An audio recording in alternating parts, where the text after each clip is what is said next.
우리 함께 하나님 말씀 보겠습니다. 요한복음 12장 44절에서 50절 말씀. 제가 한 절, 여러분이 한 절 교독하겠습니다. 예수께서 외쳐 이르시되 나를 믿는 자는 나를 믿는 것이 아니요 나를 보내신 이를 믿는 것이며 나를 보는 자는 나를 보내신 이를 보는 것이니라. 나는 빛으로 세상에 왔나니 물은 나를 믿는 자로 어둠에 거하지 않게 하려 함이로라. 사람이 내 말을 듣고 지키지 아니할지라도 내가 그를 심판하지 아니하노라. 내가 온 것은 세상을 심판하려 함이 아니요 세상을 구원하려 함이로라. 나를 저버리고 내 말을 받지 아니하는 자를 심판할 리가 있으니 곧 내가 한 그 말이 마지막 날에 그를 심판하리라.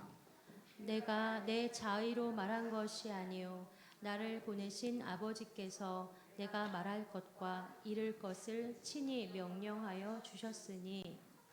50절 함께 읽겠습니다. 나는 그의 명령이 영생인 줄 아노라. 그러므로 내가 이르는 것은 내 아버지께서 내게 말씀하신 그대로니라 하시니라. 아멘. 예수님께서 직접 이렇게 얘기하셨죠. 내가 너희를 보내는 것이 이리떼에게 양을 보내는 것 같다, 이렇게 말씀하셨어요. 그런데 우리의 모든 연약함을 아시고 가라고 말씀하셨어요. 거긴 중요한 이유가 있습니다. 예수님이 오신 것이 예수를 믿는 그 사람들, 우리들에게는 하나님을 믿는 게 돼요. 그러면 우리가 파송되어져 가는 것이 곧 예수님을 만나게 되는 것과 똑같아요. 그죠? 내가 그러면 훌륭한 사람이 된다, 이 말이 아니라 그만큼이나 중요한 겁니다. 그래서 우리를 그리스도의 대사라고 말씀하셨어요. 그럼 곳곳에 주님이 직접 오셔서 하셔야 될 사역을 내게 맡기셨단 말이에요. 그 축복을 우리는 회복해야겠습니다. 그래서 오늘 계속 우리에게 주신 말씀이 뭡니까? 구원의 좋은 소식을, 구원의 소식을 전하는 망대들로 우리를 부르셨습니다. 하나님은 지금도 살아계셔요. 그래서 우리에게 정확하게 응답을 줍니다. 기도 응답 받은 사람들을 한번 보겠습니다.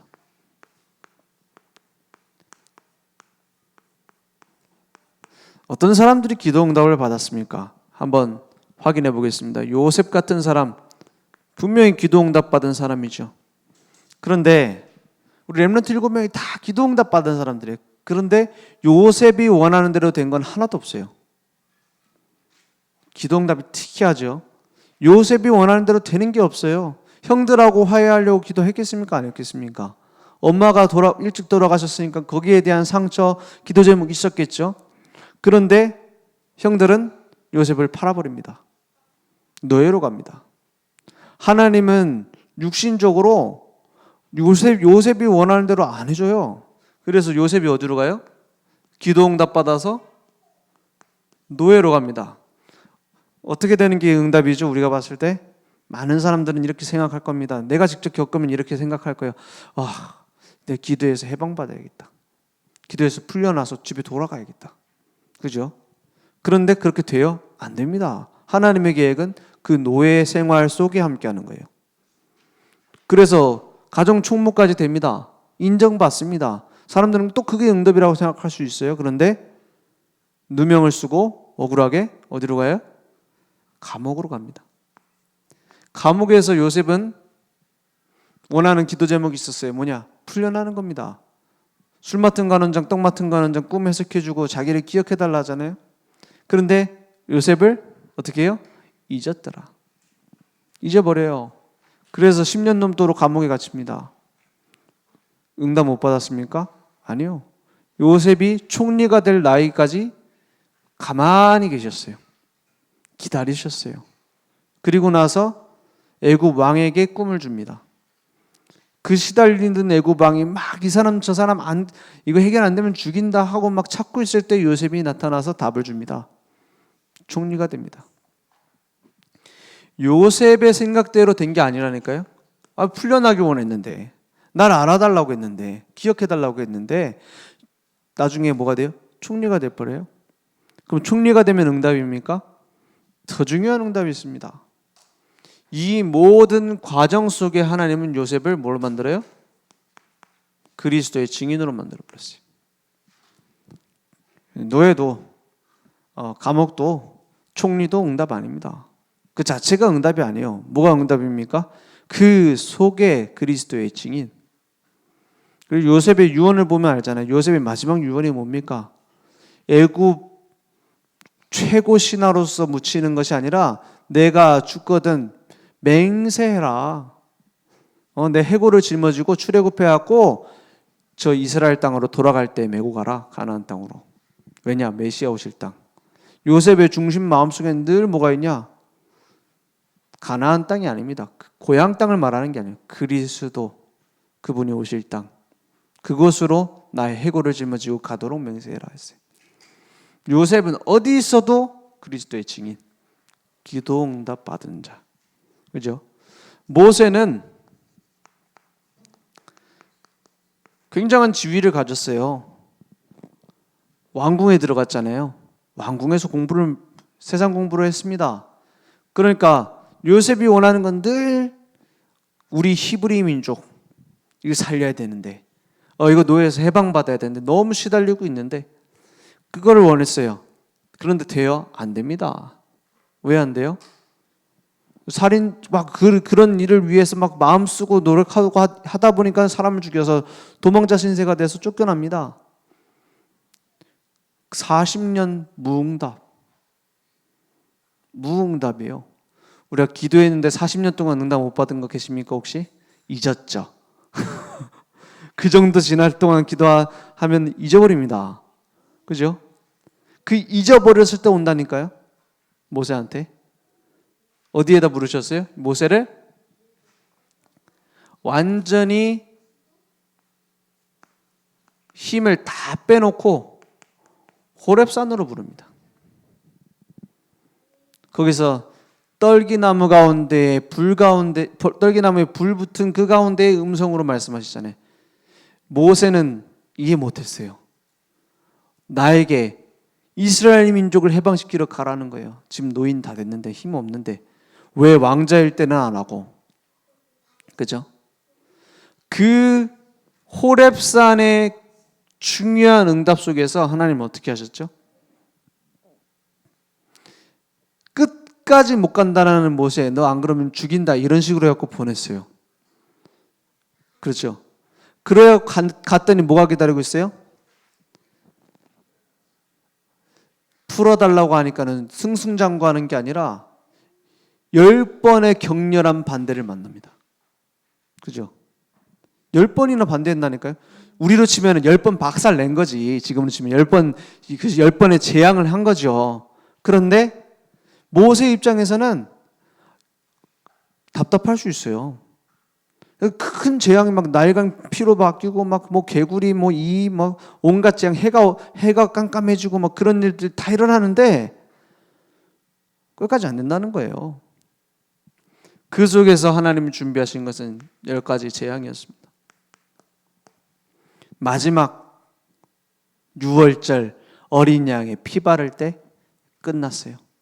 또 갑니다. 또 가는데 이제 풀려나가고 가는데 뭐가 기다리고 있어요? 홍해가 딱 막고 있어요. 홍해가 딱 막고 있어요. 성지순례 홍해 혹시 보고 오셨어요, 사모님? 홍해 못 봤어요. 그 홍해가 갈라졌다고 하는데 그 자세한 내용을 보면은 저도 안 가봤습니다. 이 이스라엘 민족이 건너가려면 홍해가 저 끝에서 저 끝까지 십몇 킬로가 갈라져야 돼. 지나갈 수 있대요. 이스라엘 민족이 다 하루 만에 지나가려면. 그런 기적이 준비되어 있어요. 중요한 건 뭐죠? 왜 이런 고생을 시키느냐 하는 거예요. 좀 순탄하게 응답해 주면 되지. 그렇지 않습니까? 또 그 광야 환경이라는 게 만만치 않아요. 광야, 사막이랑 마찬가지입니다. 먹을 걸 구할 수가 없고 뭐 잘 곳이 없어요. 밤에는 너무 춥고 낮에는 너무 뜨거워요. 그리고 저 안 가봤는데 가본 것처럼 얘기해서 죄송합니다만 그래서 진짜 살기 힘들대요. 그런데 뭐예요? 그 광야길을 40년을 떠가라는 거예요. 희한하죠. 하나님의 뜻이, 하나님의 계획이 뭐 이렇습니까? 그런데 보세요. 이 모든 과정에 복음 아닌 것 다 꺾어버렸어요. 그죠? 복음 아닌 것 다 부셔버렸어요. 물론 부셔도 또 고개를 들긴 했지만, 그래서 사사기 오잖아요. 나중에 헤매잖아. 그렇지만 일단 다 박살냈다니까요. 하나님의 방법 보입니까? 이 모든 것은 지나가는 과정이고 뭐의 증인이요? 그리스도의 증인 되어지는 여정입니다. 그죠? 7개 다 하려면 끼니까 바로 큰 응답 받은 사람 한번 봅시다. 누굽니까? 다윗 그리고 바울까지만 보겠습니다. 보세요. 다윗의 소원이 뭡니까? 다윗의 소원은 왕이 돼서 성전 짓는 거예요. 그리고 하나님께 진짜 예배드리는 예배 제사장 나라가 되는 거예요. 그런데 다윗의 기도 제목대로 돼요, 안 돼요? 지금 당장 앞에는 골리앗이 기다리고 있습니다. 이런 세상이 기다리고 있어요. 그런데 다윗에게는 그게 응답이었습니다. 왜냐? 나는 소년으로서 가는 것이 아니라 어떤 상을 받기 위해 지원해서 가는 게 아니라 이스라엘 하나님의 이름으로 나간다 했어요. 왕으로서 나간 겁니다. 언약 잡은 렘넌트로 나간 겁니다. 그래서 응답 받으면 탄탄대로가 열려야죠. 그렇지 않습니까? 골리앗 잡아서 대승했는데 뒤에 뭐가 있어요? 도망자 신세가 딱 준비되어 있어요. 참 내가 잘했더니 하나님은 다 망쳐요. 그죠? 내가 이뤄냈더니 하나님 다 망친다니까. 사울 왕이 시기를 해가지고 정신병자 같은 그 사울 왕이 잡으러 돌아다닙니다. 그런데 그 도망자 신세는 뭐였어요? 하나님의 완벽한 준비. 나중에 도망가서 어느 정도까지 돼요? 저 블레셋 나라가 블레셋에서 용병으로까지 쓰임 받고 막 그러잖아요. 적국인데. 그리고 그 임무 준 게 다윗 그 용병인 다윗한테 막 사울 왕 죽여라 막 이렇게 했더니 그때 막 핑계를 어떻게 될까 하다가 응답받아갖고 막 그런 얘기도 나오잖아요. 나옵니다. 그 도망자 신세 막 이게 잠깐이 아니에요. 거의 뭐 반평생 일에 고생하고 다닙니다. 그래서 왕 됐잖아요. 왕 됐는데 나중에 노후에는 또 아들이 막 배신하고요. 그런 일들이 일어납니다. 그 모든 과정 속에서 뭘 없애버렸어요? 내 것을 다 버리게 만들어버렸어요. 그죠? 내 가지고 있는 거 다 놓게 만들었어요. 내가 만든 업적도 놓게 만들었어요. 그래서 다윗한테 뭐라 합니까? 너는 피를 많이 흘렸으니까 성전 네 때는 안 지어줄 거지롱 이럽니다. 왜 그렇습니까? 지금까지 쭉 보세요. 다윗이 지금 골리앗 잡았지, 이스라엘 막 그 뭡니까 뒤집어 엎었지, 왕이 됐지, 그죠? 그래서 새로운 나라를 세웠지. 성전까지 지어버리면 다윗이 주인공 돼버려요. 그죠? 그 모든 걸 알고 계셔. 결국에는 뭘로 세우려고요? 다윗은 복음 외에 다른 걸 다 버리도록 만들었어요. 압살롬이 자기 잡으러 오니까는 야 쫓아오는 저 압살롬 죽이면 안 되나 이러잖아요. 죽이지 말라 하잖아요. 뭔지 알았어요. 하나님의 사인을 딱 눈치챘어요. 그죠? 복음 아닌 거 다 깎아내는 겁니다. 이 과정이. 그럼 바울 보세요. 이 사람은 대단한 사람입니다. 학자 중에 학자, 가말리엘의 제자, 바리새인 중에 바리새인, 로마 시민권자. 당시 철학 최고 라인이 가말리엘의 제자였대요. 그죠? 사내들인 공회원. 지금 국회의원보다 힘 더 셉니다. 요즘 국회의원들 힘이 얼마나 센데요. 그죠? 막 세상에서 막 잘해주려고 얼마나 뒷돈 대고 합니까? 그래서 지금 정치 얘기는 안 하려 하는데 대단하게 막 지금 문제 생기고 하잖아요. 받으면 안 될 걸 자꾸 받아가지고. 그런 대단한 자리에 있는 사람이 바울입니다. 그죠? 그런데 어떻게 됐어요? 바울의 인생은 핍박자였는데 완전히 박살나버립니다. 어디서요? 다메섹에서. 그 다메섹 길에 그 다메섹 도시에서 이제 누굴 잡으러 가요? 예수 전하는 자들을 죽이려고 가는 중에 빛을 만나서 무릎 꿇어버립니다. 그죠? 그동안에 있었던 모든 갈등, 영적인 갈급함 끝나는 시간이었어요. 그래서 바울 인생 어떻게 되죠? 완전히 바뀝니다. 이 바울이 지금 우리가 알기로는 응답을 많이 받아서 그렇지, 만약에 여러분 남편이 만약에 바울 같은 사람이다 그럼 어쩌겠습니까? 이 사람 그냥 집 나가가지고 몇 년씩 그냥 막 사역하는 거는 기본이에요. 막 돌아다녀요. 그리고 뭐 교회를 세우는 것도 아니야. 몇 명, 한두 명 제자 세워놓고 가고 막 또 그 제자들 통해서 또 교회 세워지면 편지 보내고, 이게 바울이 했던 사역이에요. 어느 날 집 나가갖고 돌아다니다 나중에 객사합니다. 그래서 참수형 당해서 죽잖아요. 순교지만. 불신자들 입장에서는 객사 아닙니까? 핍박자에서 전도자가 되는데 그 전도자의 전도 여행이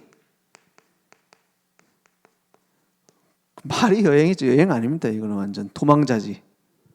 어느 정도 바울이 도망자 신세였어요? 바울이 3주 동안의 규례를 가지고 전도했다 이런 내용 나오죠. 그게 무슨 말인지 압니까? 바울이 우리로 치면은 막 김정은 딸 이런 애가 배신해갖고 우리나라로 온 거랑 똑같아요. 그러니까 예수 전하는 자들을 핍박하고 죽여야 될 우리 동지가 갑자기 예수가 맞대. 예수가 그리스도래. 나의 자기 왕이래. 그 죄 중에 제일 무시무시한 죄가 뭔지 아닙니까? 사람들 간에.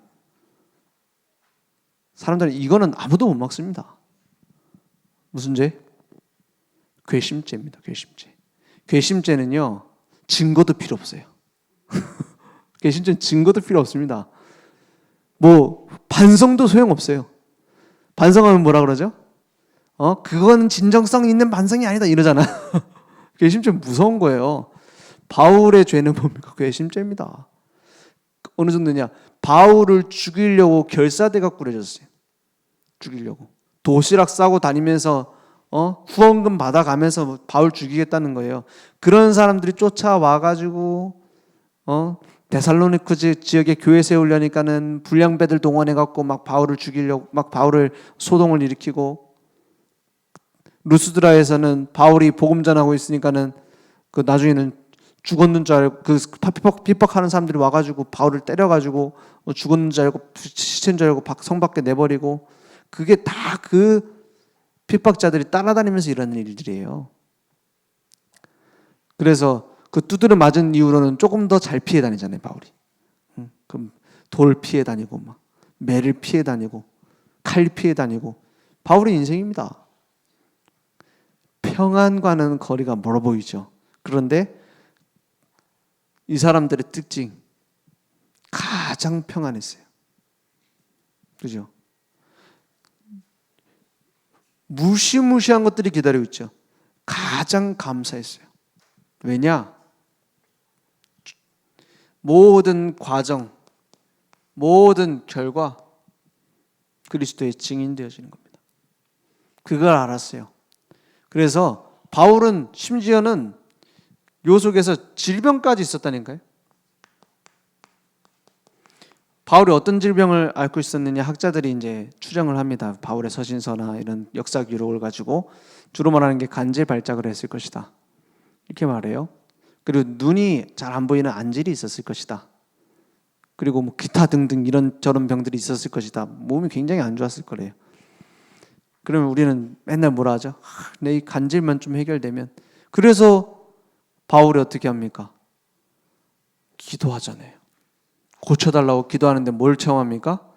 막 삼층천에 막 내가 올라갔고 내가 몸 안에 있었는지 몸 밖에 있었는지, 그러니까는 기도의 깊은 단계로 들어가니까는 이제 그 완전 영적 세계에 눈이 열려 버린 거예요.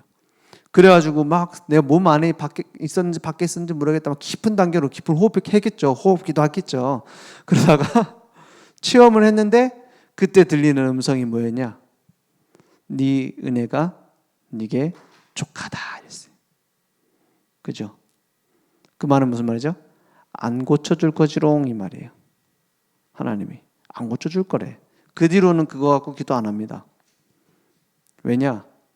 그것이 내게 가시처럼 남겨져서 엎드려 보험 앞에 굴복하게 하는 도구가 되는구나 깨달은 거예요. 그래서 하나님이 우리에게 모든 문제 해결자 그리스도를 주셨습니다. 그런데 내 마음대로 해결해 주는 건 하나도 없을 겁니다. 그죠? 내 마음대로 해결해 주는 건 하나도 없어요. 그런데 모든 문제 해결자 보세요. 바울이 가는 그 여정을 간절히 못 막아요. 그렇죠?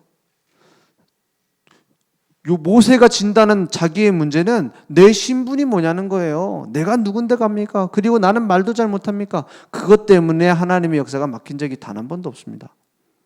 해결 안 해줬어요. 그죠? 다윗이 사울 왕 싸워 이기지 않았습니다. 지나고 보니까 해결됐어요. 그죠? 그리고 둘 중 하나라니까요. 모든 문제 해결자라는 건 언약 가진 증인으로 가는데 지나고 보니까 해결돼 버렸어. 사울 왕처럼. 그리고 다른 하나는 분명히 그 문제가 있는데 언약의 여정을 막지 못해요. 그리스도의 증인 되어지는데. 예를 들어서 제가 막 설교하다가 갑자기 간질발작하고 눈알 뒤집어져 가지고 막 거풀 물고 쓰러졌다. 그럼 난리 나겠죠. 뉴스 나올지도 몰라요. 그렇죠?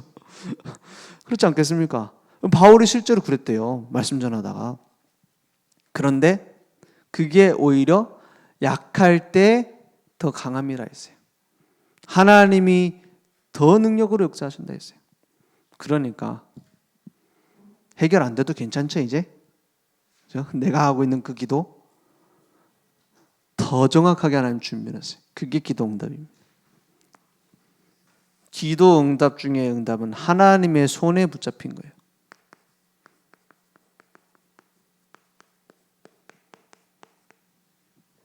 기도 응답이 뭡니까?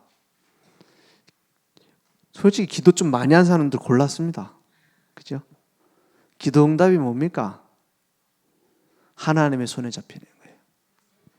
우리는 뭘 하는 게 아니라 하나님이 원하시는 자리에 쓰임 받는 거예요. 그러면 모든 문제 끝입니다. 그래서 구원자 예수를 보내신 하나님의 절대 주권부터 믿어야 돼요. 절대 주권. 모든 내가 결정하는 거 있죠? 거기에 주인은 하나님입니다. 그걸 인정해야 돼요. 내 성격 내가 선택한 거 아닙니다. 하나님이 주신 거예요. 내 연약함, 내 진짜 지긋지긋하고 그 쳐다보기도 싫은 과거, 하나님 절대 주권. 그걸 인정 안 하면 불신자랑 똑같아요. 그걸 인정 안 하면 마귀한테 맨날 넘어집니다. 절대 주권. 하나님이 주인이시다. 지금까지 하나님이 다 하셨어요. 뭘요? 과거를. 이거 안 하면 상처 끝나지 않으면 응답이 아니라 올바른 기도부터 안 나와요. 그러니까 미래를 하나님이 완벽하게 준비해놨죠. 이걸 믿어야 돼요. 그래서 내 결정에 의해서 달라지는 게 아니라 하나님의 주권이요. 그래야 오늘에 대한 뭐가 보여요? 오늘에 대한 올바른 눈이 열리는 거예요. 아, 이게 하나님이 지금 원하시는 계획이구나. 그래야 어차피 가야 될 거 평안하게 갑니다. 그렇죠? 안 그러면 막 노예로 고생하면서 가야 돼요. 안 그러면 막 내가 왜 이렇게 됐지 막 헤매다가 가야 돼요. 보이면 하나님이 지금 원하시는 게구나. 그러면 하나님 입장에서 보면서 갑니다. 그렇게 돼요. 그 절대 주권을 믿는 거예요. 그리고 절대 절대 계획을 발견하는 거예요. 절대 계획입니다. 하나님의 절대 계획은 어떻게 된다고요? 절대로 변동이 안 돼요. 하나님이 만들어 가세요. 그 과정 속에서 우리는 뭘 인정해야 되느냐? 날마다 우리의 모든 걸 알고 계시기 때문에 절대 계획을 내 생각, 내 계획이 아닌 하나님의 말씀으로 우리는 발견해야 돼요. 말씀으로 뭐 해야 돼요? 말씀으로 시작해야 돼요. 모든 일을 시작할 때 말씀부터 붙잡고 시작해야 돼요.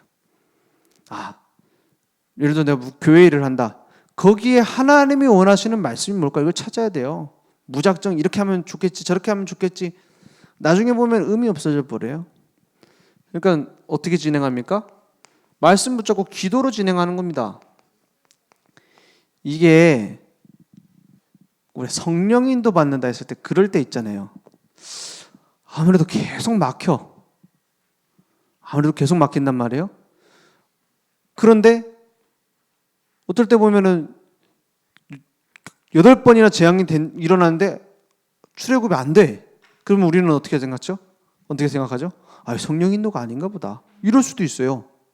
근데 반대로 그 바울과 전도팀이 가는데 아시아로 가는 문이 막혔어요.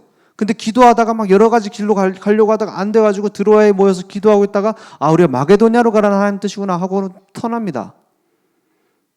어떤 때는 뚫고 가요. 막 6월절 어린 양 피 발라가면서 막 뚫고 가요. 어떨 때는 돌아서 가라는 거예요. 그 길이 아니라는 거예요. 어떻게 구분하죠? 어떻게 구분하죠? 이겁니다. 기도해야지 돼요. 기도 속에서 하나님이 깨닫게 하세요. 기도는 하나님이 원하시는 계획이 무엇일까? 기도하는 겁니다. 그래서 성령 인도라는 게 꼭 답이 정해진 게 아니에요.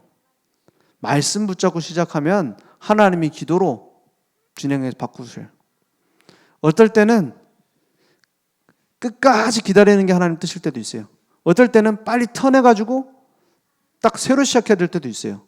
그죠? 그 구분은 기도로 할 수 있습니다. 근데 물론 내 고집대로 하는 걸 먼저 내려놔야겠죠.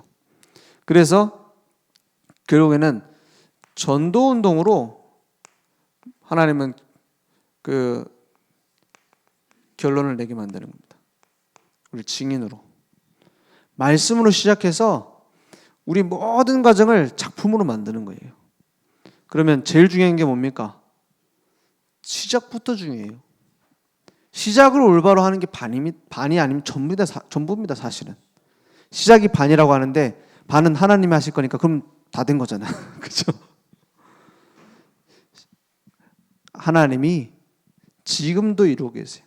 이건 절대 계획. 그럼 절대 언약만 붙잡으면 됩니다. 절대 언약이란 말이 무슨 말입니까? 하나님이 나에게만 주신 거 있어요. 나에게 지금 주셨어요. 그래서 그걸 보고 뭐라 하죠? 이면계약이라고 해요. 이면계약. 절대 나에게 이 일을 하도록 하나님이 준비해놨구나. 그리고 교회에 대한 하나님 절대 언약 붙잡아야 돼요. 그 중직자라면 가지고 있어야 돼요. 최소. 렘넌트들도 가져야 되겠지만 우리 새 가족도 가질 수 있겠지만 중직자라면 생각해봐야 됩니다. 내가 늘 좋은 교회에서 붙잡아야 될 언약이 뭐지? 그거 생각해봐야 돼요. 내가 늘 좋은 그게 아니면 이것부터 시작하세요. 내가 왜 이 교회에 중직자로 세워졌는가? 그죠? 그걸 놓치면 자꾸 내 생각하고 계속 해야 돼요. 그죠? 내 계획, 내 세상 방법 이거 갖고 해야 된다니까요. 하나님이 우리 늘 좋은 교회를 향한 나를 통해 이룰 언약이 뭐냐는 거예요. 그죠? 그러면 나를 이 현장에 왜 보내셨느냐 이걸 의미를 찾아야 돼요. 다락방 100군데 1000군데 열어도 말씀운동 1000군데 10,000군데 열어도 거기에 절대 언약 가진 제자가 세워지지 않으면 허물어집니다. 아무 소용없는 거예요. 그죠?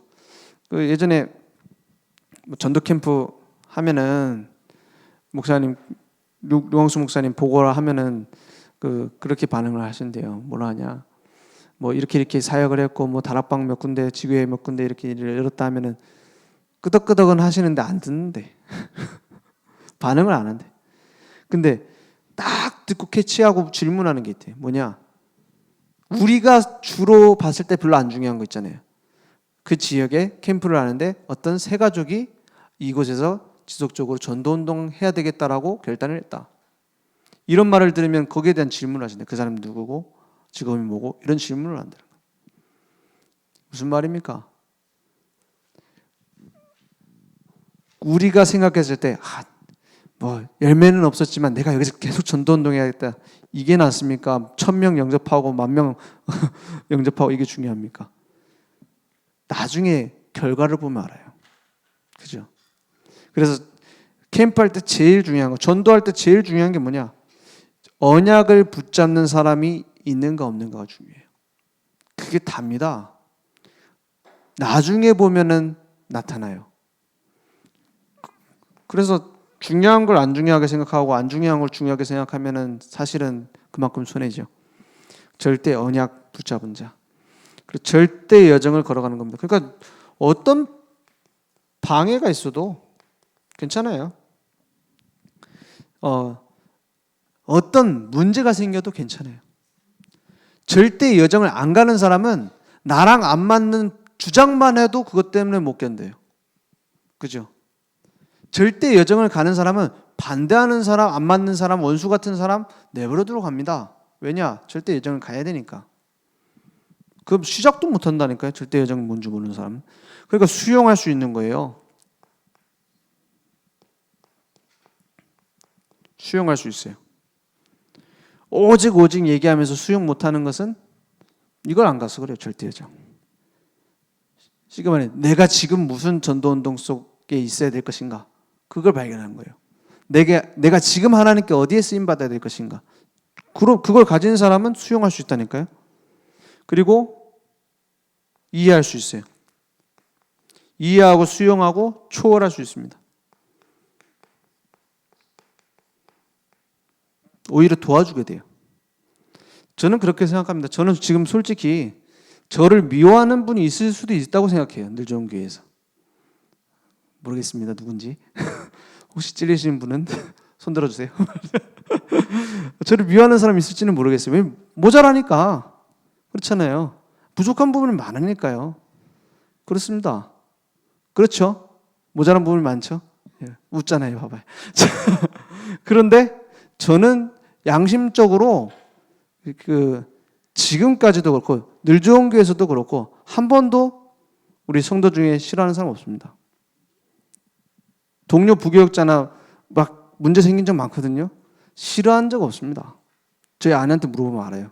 되게 저를 괴롭힌 사람도 있거든요. 싫어한 적 없습니다.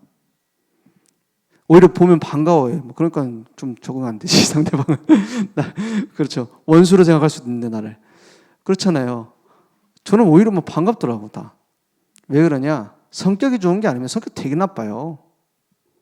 안 그래 보여요? 물어보세요. 성격 별로 안 좋아요. 절대 여정 준비되어 있기 때문입니다. 오히려 막 왜 나를 이렇게 하지? 라고 한 건 전부 손해가 됐어요. 왜 나한테 이렇게 돼야지? 이래 생각하고 행동한 거는 전부 손해됐다니까요.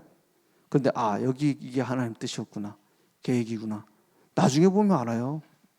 그러니까 교회 안에서 원수 삼았다. 그건 구원 받았나 한번 확인해 봐야 돼. 그죠? 물론 그렇게 행동을 한다고 구원이 취소된다는 건 아닙니다. 그죠? 구원받은 우리가 절대 주권, 절대 계획, 절대 언약, 절대 여정 속에 있는데 미워할 건 또 뭐 있고, 원수 삼을 건 뭐 있고, 보면 불편할 건 또 뭐 있습니까? 그죠? 절대 여정을 가는데. 그러니까 아무 영향가 없는 것 때문에 교회들이 다 싸운다니까요. 그래서 절대 목표를 봐버리면 돼요.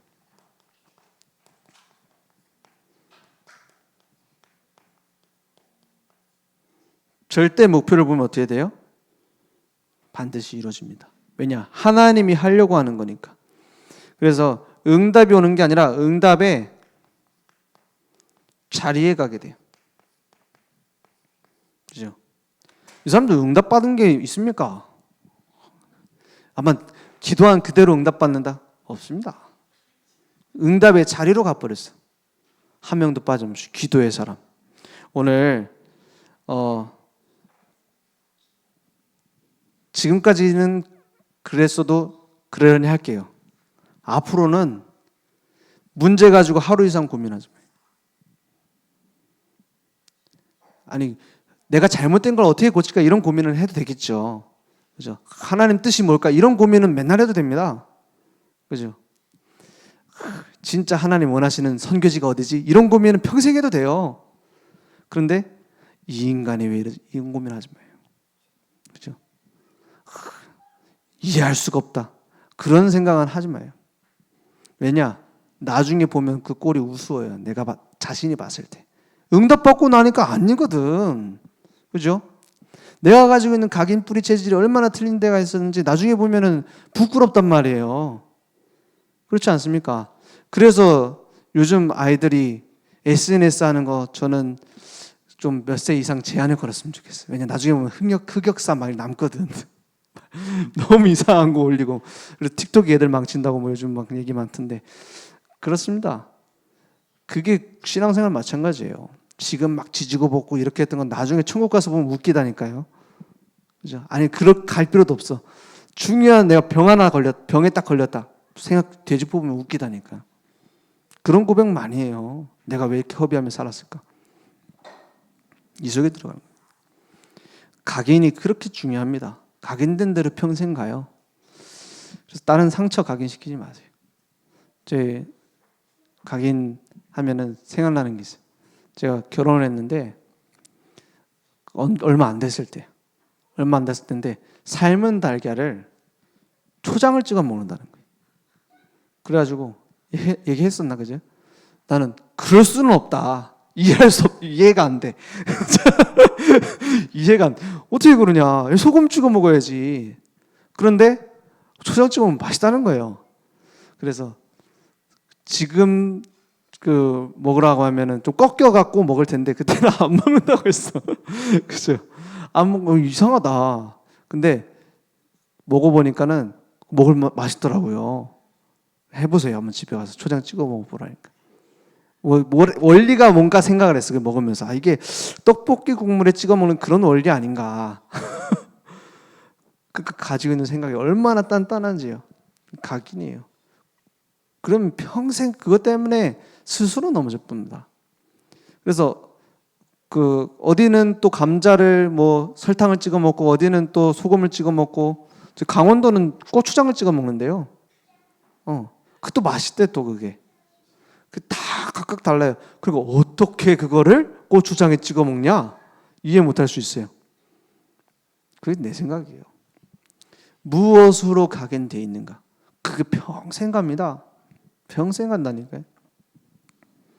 그래서 구원의 소식 전하는 망대, 우리는 그 큰 은혜의 복음을 증거할 하나님의 계획을 가진 자입니다. 거기에 대한 성경 구절 쭉 이 새벽 기도 때 계속 하나씩 말씀 나눴어요. 그러면 중요한 건 우리가 붙잡아야 될 게 뭐냐? 내가 무엇을 할 건지가 아닙니다. 우리의 모든 인생 결론을 내버려요. 이게 안 되면 이거 해야 된다 저거 해야 된다 아무 소용없어요. 헌신해야 된다 안 해야 된다 아무 소용없어요. 내가 무엇을 위해 살 것인가 은혜부터 받아야 돼요. 여기서 예배에서 답을 찾아버려야 돼요. 예배에서. 그죠? 그래서 무엇을 위해서 살 것인가 우리 인생의 중요한 참 목표를 찾아야 돼요. 참 목적. 그래서 집중을 연하는 겁니다. 집중하라는 거예요. 그래서 내가 중직자 세워졌는데 무슨 헌신을 해가지고 교회를 세울까? 그 고민은 안 해도 됩니다. 아니 하라고 분명히 임직받을 때도 하고 막 그랬는데 그거는 안 해도 된다는 건 저절로 나와져야 돼요. 그죠? 여기에서 나와져야 돼요. 하나님이 원하시는 것을 찾아야 돼요. 예배를 통해서. 그리고 인생 결론 내고 인생의 목표를 새로운 참 목표를 찾고 집중 속에서 하나님이 원하시는 것 찾은 사람은 소리도 없이 갑니다. 정확하게 자리에 갑니다. 그래서 이걸 두고 인생 캠프라고 있어요. 지금 금토일 시대를 열어라, 뭐 현장에 생명운동의 망대를 세워라, 이런 말씀들이 계속 나가고 있습니다. 그럼 중요한 것은 당장 망대를 만들고 안 만들고도 중요한 게 아닙니다. 왜 나에게 하나님은 이렇게 말씀하고 계시는가? 인생 결론부터 찾아야 돼요. 그죠? 그 속에서 나는 새로운 인생의 참 목표를 찾아야 돼요. 그 날마다 나 인생에 인생 캠프가 일어나는 거예요. 그러면 하나님이 일을 이루시고 하나님이 계획을 이루셔요. 오늘 믿음의 결단, 하나님이 원하시는 응답을 주실 시간표는 그때입니다. 하나님이 역사하셔야 되거든요. 그 언제 역사하시느냐? 시간표는 간단합니다.